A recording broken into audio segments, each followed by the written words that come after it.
ஜெய் சீதாராம். அடியேன் பாதகதாசன். நாளைக்கு ஆடி போகிறோம். ஆண்டாளுக்கு நம்ம கோயிலில் அமோகமாக விசேஷம் நடக்கும். நாளைக்கு நைட்டு 8 மணிக்கு எல்லோரும் சாமி கும்பிட்டு வந்துடுங்க. ஆண்டாளுக்கு ஆண்டாளை பற்றி சொல்லணும்னா நிறைய சொல்லலாம். இந்த 30 பாட்டை பாடினாலே போகும், நம்ம வீட்டில் சுபிட்சமாக இருக்கும். 30 பாட்டிலையும் எதிர்வினையே இருக்காது, எல்லாம் நெகட்டிவே இருக்காது, பாசிட்டிவாக தான் இருக்கும். எனக்கு மலையேத்தா குடையேத்தா, எனக்கு வாழ்வத்தா, என் வளர்த்தா, எனக்கு நல்லா வாழ வை, நான் சுபிட்சமாக இருக்கணும் அப்படின்னு தான் அந்த பாட்டில் இருக்கும். அதனால் வீட்டில் திருப்பாவை ஒழிக்கிறது நல்லது, திருப்பாவை பாடுறது நல்லது. திருப்பாவை வந்து ஒரு ரூட் கிராஸ். அந்த பாட்டை டெய்லி பாடிக்கிட்டே இருந்தோம்னா பெருமாள்கிட்ட போகிறதுக்கான வழி கிடச்சிடும். அது ஒரு ரகசியம். திருப்பாவை வாரணமாயிரம் ஒரு ரகசிய படிக்கட்டு. இதை படிக்க அது ஒரு படிக்கட்டு ஏறிக்கிட்டே இருக்கும். அது புரிஞ்சவங்கள மேக்னெட். இன்றைக்கி ராமாயணத்தில் என்ன பார்க்க போகிறோம் அப்படின்னா, ராமாயணத்தில் மண்டோதரி அம்மா வந்து அங்கேருந்து வருவாங்க. இந்த கதையை எதுக்கு சொல்கிறதுன்னா, எங்கள் அப்பா சொல்லியிருக்கிறார், நம்ம எதால் தவறு செய்கிறோமோ அது அந்த இடம்லாம் எப்படி சொல்கிறதுனா, எந்த உறுப்பால் நம்ம தவறு செய்கிறோமோ அந்த உறுப்பு வந்து பலகீனமாயிருமோ. ஒருத்தர் கையால் அடித்தோம்னா அந்த கை பலகீனமாயிரும். நம்ம பின்னாடி வர சந்தேகருக்கு இல்லை யாருக்கும் ஒருத்தருக்கு கை வீக்காக போயிடும். காலால் உதைச்சோம்னா கால் வீக்காக போயிடும், அந்த இடம் வீக்னஸ் பாயிண்ட் ஆகிடும். ஒருத்தவன் வீக்னஸ் பாயிண்ட்டை பார்த்து அடிக்கணும் அப்படின்னு சொல்கிறாங்கன்னா அந்த இடம் அவனுக்கு வீக்காக இருக்குன்னு அர்த்தம். அது அவன் செய்த பாவத்துக்கான தண்டனை அந்த இடம் வீக்காக இருக்கும்.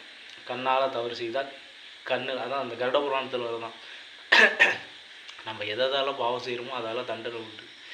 இதை ராமாயணத்தை பிடிக்கும்போது இன்னும் கருட புராணத்தில் பயங்கரமாக இருக்கும். அதுக்கு ராமாயணத்தில் வரும்போது இதெல்லாம் இப்படியெல்லாம் இருக்கணும்னு ராமர் வாழ்ந்துட்டு இருக்கார். இந்த கருட புராணத்தில் எப்படின்னா, நீ கையால் செய்கிற பாவத்து கையில் தண்டனை, கண்ணால் செய்தால் கண்ணில் தண்டனை, வாயால் செய்கிறது வாயில் தண்டனை, பூச்சிக்குள்ளே வர்றது, இதெல்லாம் கண்ணால் கண்ணு தெரியாமல் போகிறது, கண் மறைக்கிறது, இதெல்லாம் கண்ணால் செய்த பாவம். அடுத்தவங்களை இகழ்கிறது, பேசுகிறது, மன வருஷப்படி சென்றது, நாக்கில் பிரச்சனை இருந்தால் அதெல்லாம் நம்ம நாக்கால் பேசுகிறது. உடம்புல அந்தந்த இப்போ மர்ம உறுப்பில் ஒரு பிரச்சனை வருதுன்னா அந்த மர்ம உறுப்பால் நிறைய தவறு பண்ணியிருப்போம். இதெல்லாம் நம்ம உடம்புல உள்ள அங்கங்கள் வந்து வீக்னஸாக இருக்குது அப்படின்னா அதால் தவறு செஞ்சுருப்போம். அதுக்கான முப்பிறவியில் செஞ்சதுக்கு இப்போ இந்த பிறவியில் தண்டனை. இப்போ செய்யாமல் நம்ம அதை திருத்திக்கிட்டோம்னா பின்னாடி வர சந்தேகம் இருக்குது, அதெல்லாம் நடக்காது. ஓகே, நம்ம தண்டனை அணிவிக்கிறது உறுதியாக இருக்குது, அதுலேருந்து எந்த மாற்றமும் இல்லை. ஆனால் பின்னாடி வர்றவங்க தண்டனை அணிவிக்கணுமா வேண்டாமா, அவங்க ஓஹோன்னு இருக்கணுமா ஓஹோ அப்படி இருக்கணுமா அப்படிங்கிறத நம்ம தான் தீர்மானிக்கிறது. கையில் நம்ம கையில் கொடுத்துட்டாரு. பெருமாளோட பாதத்தை பிடிச்சி, பெருமாளை வணங்கி, தர்மத்தை கடைபிடிச்சி, அதன் வழியில் போகாமல், யார் மனசும் புண்படாமல் இது மாதிரிலாம் நடந்தால் இதெல்லாம் நடக்காது. அந்த ராமாயணத்தில் ராமர் பார்க்கறது மண்டோதரி அம்மா வராங்க. வரும்போது அந்த நிழல் தெரிஞ்சு யாரோ ஒரு பெண் நிழல் வருது, இந்த ராமர் அந்தாண்ட ஒதுங்கிறார். ஆக தன்னுடைய ஒரு ஆணுடைய நிழல், அந்த பெண் தன் மனைவியை தவிர அந்த நிழல் வந்து யார் நிலையிலும் படக்கூடாதுன்னு நினைக்கிற அளவுக்கு ராமர் வாழ்ந்துருக்கிறார். அதனால தான் இதிகாசம் இன்றைக்கி ராமாயணத்தை வந்து அவ்வளோ ஒரு உயர்வாக நம்ம பாடிக்கிட்டு இருக்கோம். அவரெல்லாம் போட்டி அவர் அந்த கதை அப்படியெல்லாம் வாழ்ந்த வாசி தான் அவரை இப்போ எனக்கு கடைபிடிக்கணும். இப்போ நான் வந்து இஷ்டம் போல் வாழ்ந்துருக்கலாம். இப்போ அந்த ராமாயணத்தை ராமாயணத்தை கேட்க கொஞ்சம் கொஞ்சமாக என்னை நானே திருத்திக்கிறேன். இதெல்லாம் எப்படி முடியுமா, அந்த கதையெல்லாம் நடக்காமல் இருந்தால் என்னதுன்னா நான் பாட்டு காட்டு அந்த மாதிரி மதம் முடிச்சு போயிருப்பேன். ஆனால் ஓஹோ, ராமபெருமான் வாழ்ந்திருக்காரு, இப்படியெல்லாம் செஞ்சால் தவறான இல்லை அழிஞ்சு போயிடுவோம், ராமபெருமானோட மாதிரி ஒழுக்கமாக இருக்கணும், அவர் மாதிரி யார்கிட்டையும் தப்பாக நினைக்காம தப்பாக நடக்காமல் எண்ணங்கள் கூட தூய்மையாக. நம்ம கை ஒரு பெண் மேலே பட்டுச்சுன்னா அந்த கைக்கு கருப்பு போயிடுமா, இதெல்லாம் இதிகாசத்தில் இருக்குது. நம்ம கண்ணை ஒரு தவறானவங்க இருந்தால் கண்ணுக்கு கருப்பு போயிடும். மூக்கு நுகர்ந்தா, வாய், மர்ம உறுப்பு, கால், இதெல்லாம் தவறான எண்ணத்தோடு யார் மேலே செயல்பட்டுச்சோ இல்லை பண்ணுறோமோ, நம்ம வேலை செய்கிற இடத்துலையோ இல்லை காலேஜ்லேயோ படிக்கிற இடத்துலையோ இது மாதிரிலாம் தவறுதலாம் நம்ம பண்ணோம்னா அந்தந்த உறுப்பு அதுக்குன்னு ஒரு கற்பு இருக்குது. நம்ம நினச்சிட்டு இருக்கோம் நம்ம மொத்த ரூபம் தான் கற்பு கரசின்னு கிடையாது, நம்ம அங்கங்களுக்கும் இருக்குது.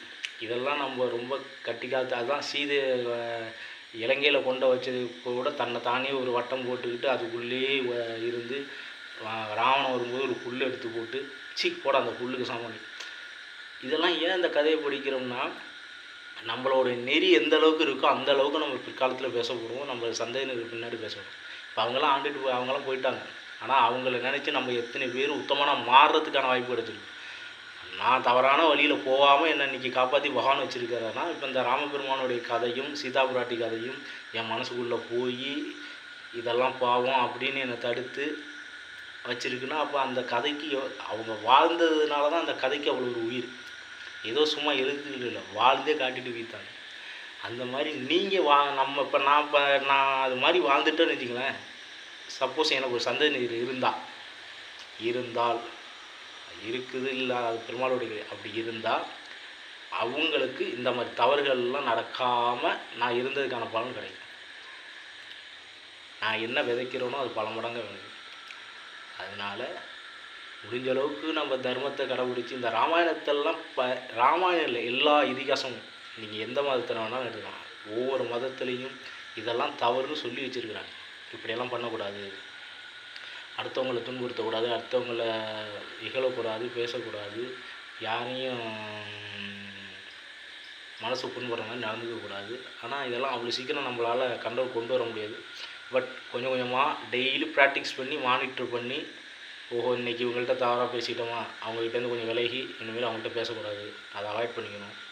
கொஞ்சம் கொஞ்சமாக பேச்சை அளவாக பேசணும், காரியம் இருந்தால் மட்டும்தான் பேசணும், இல்லாட்டி பேசக்கூடாது. ஒருத்தங்களால் நமக்கு பிரச்சனை வர்ற மாதிரி இருக்கா, அவங்ககிட்டேருந்து கொஞ்சம் தூரமாக இருக்கணும். இதெல்லாம் ஒவ்வொரு கதையும் சொல்லி கொடுக்குது.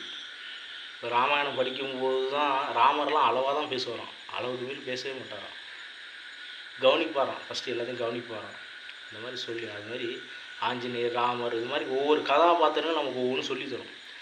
அந்த டெய்லி ராமாயணம் படிக்க படிக்க படிக்க படிக்க இந்த கதை உள்ளே போய் எப்படி சொல்கிறது, ஒரு ஒரு ரூமில் கெட்ட தண்ணி ஊற்றினா நல்ல தண்ணியை ஊற்றினா கெட்ட தண்ணி வெளில வரும்ல,